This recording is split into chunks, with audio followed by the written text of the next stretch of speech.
13 de septiembre, mes de la Biblia, segunda catequesis sobre el Evangelio según San Mateo. Vimos en la catequesis de ayer quién era el autor, la época en la que probablemente este Evangelio tomó su forma definitiva en el idioma griego, y los destinatarios, que explicaban muchos de los aspectos de las características literarias del Evangelio. Pero no te olvides que Mateo era un recaudador de impuestos, una persona experta en contabilidad. Por eso hay una serie de elementos propios de su evangelio, que es el gran interés que tiene en cifras, en números. Y también es una persona muy ordenada. Por eso Mateo va a concebir su evangelio en torno a 5 grandes discursos en los cuales va a ordenar las palabras de Jesús que él escuchó de viva voz de parte del Maestro, o que luego también le fueron comentadas, algunas de ellas, seguramente aquellas de las cuales no fue un testigo, no las escuchó del mismo Jesús, sino que recibió de otros, y como decíamos ayer, sobre todo el Evangelio de la infancia. ¿Y qué quiere demostrar entonces Mateo con estos 5 discursos? Habíamos dicho ya también ayer que Jesús es el Mesías esperado por el pueblo de Israel, y también otra tesis muy conocida y bastante aceptada por casi todos los biblistas, a él le interesa mostrar que Jesús es el nuevo Moisés. Él comienza entonces su evangelio con la genealogía de Jesús. Dice el primer versículo: genealogía de Jesucristo, hijo de David, hijo de Abraham. ¿Por qué era tan importante demostrar esto? Porque Dios había hecho una gran promesa a Abraham, de que iba a tener una gran descendencia más numerosa que las estrellas del cielo y que las arenas de las playas del mar. Y a David también le había prometido Dios que un descendiente suyo iba a sentarse en el trono y que su reino iba a ser eterno. Entonces Mateo demuestra a través de la genealogía, que es la genealogía de José, padre putativo de Jesús, el que le pone el nombre y así lo incluye en la dinastía davídica, que Jesús cumple estas 2 profecías. Mateo cuenta la concepción virginal, la visita de los magos. Desde el inicio del Evangelio aparece ya que se cumple esta apertura a todos los pueblos, y la huida a Egipto y el retorno a Egipto. Este Jesús salvado de la muerte en su primera infancia, indudablemente nos remite, nos hace pensar en Moisés, que también fue salvado de la muerte en su primerísima infancia. Ya allí en esos primeros 2 capítulos aparecen varias citas del Antiguo Testamento corroborando esto.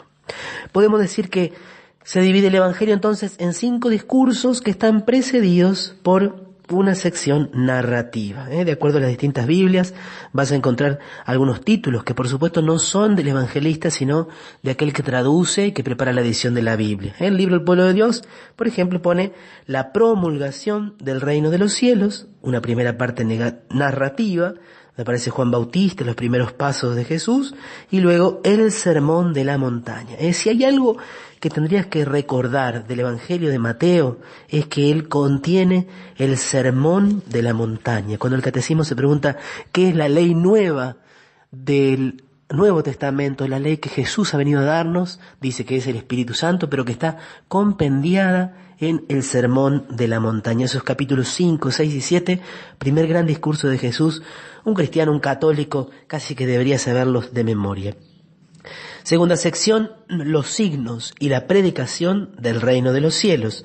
Hay una parte negativa, con varios milagros, con ese acontecimiento tan fuerte de Jesús que calma la tempestad.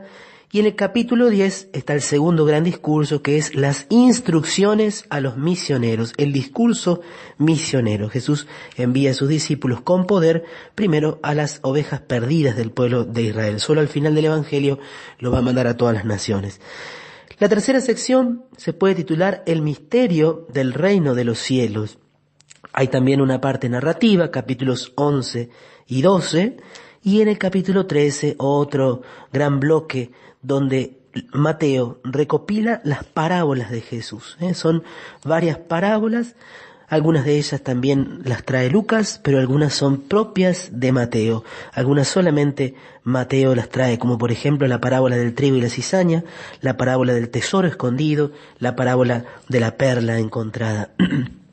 A partir del capítulo 13 comienza una cuarta parte donde Primero Jesús experimenta el rechazo de los suyos en Nazaret, donde Jesús va y por la falta de fe no puede hacer tantos milagros.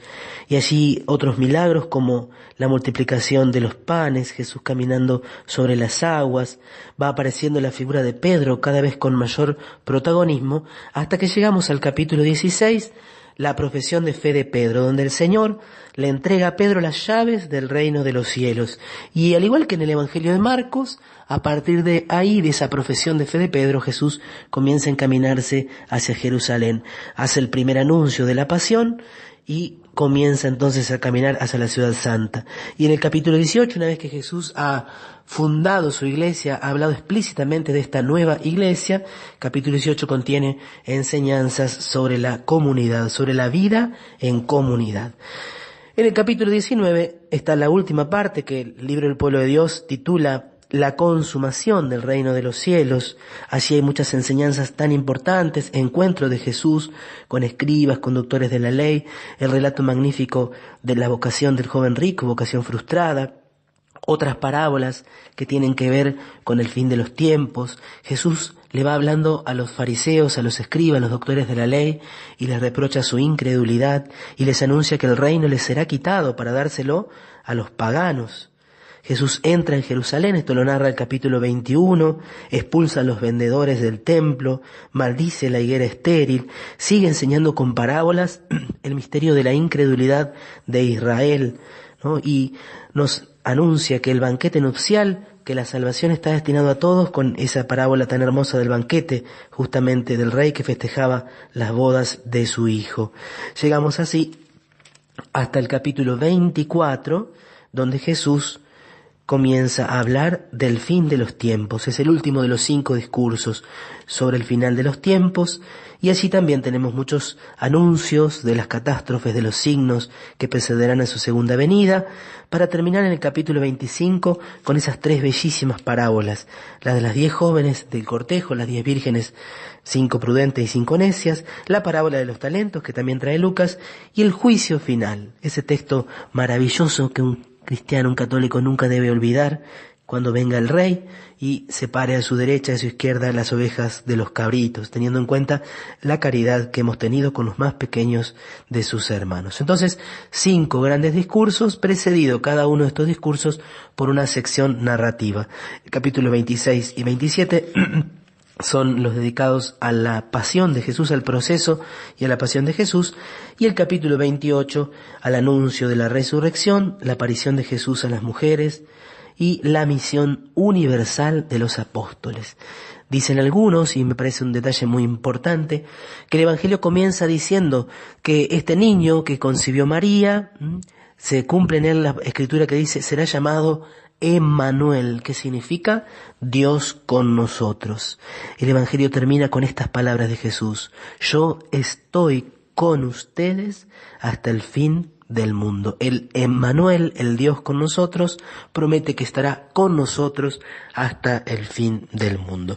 Un consejo entonces es que al estudiar, al leer el Evangelio de Mateo, lo hagas con el mapa al lado, que te vayas fijando en las citas, en los lugares que se mencionan para ir ubicando el ministerio de Jesús. Vas a ver cómo Jesús primero desarrolla su ministerio en el norte, en la Galilea, se va también a la región costera de Tiro y Sidón, en Cesarea de Filipo, y hacia el final, después de la confesión de fe de Pedro, comienza a encaminarse a Jerusalén. Y lo segundo es que en cada referencia al Antiguo Testamento que encuentres, te vayas al texto, no te quedes solamente con la cita que trae el evangelista, sino que te vayas y leas el contexto más amplio, porque eso te va a dar una comprensión todavía más profunda, más amplia de ese texto que se cumple en Jesús, el que no vino a abolir la ley, sino a darle cumplimiento. Y este Señor que dice, el cielo y la tierra pasarán, pero mis palabras no pasarán.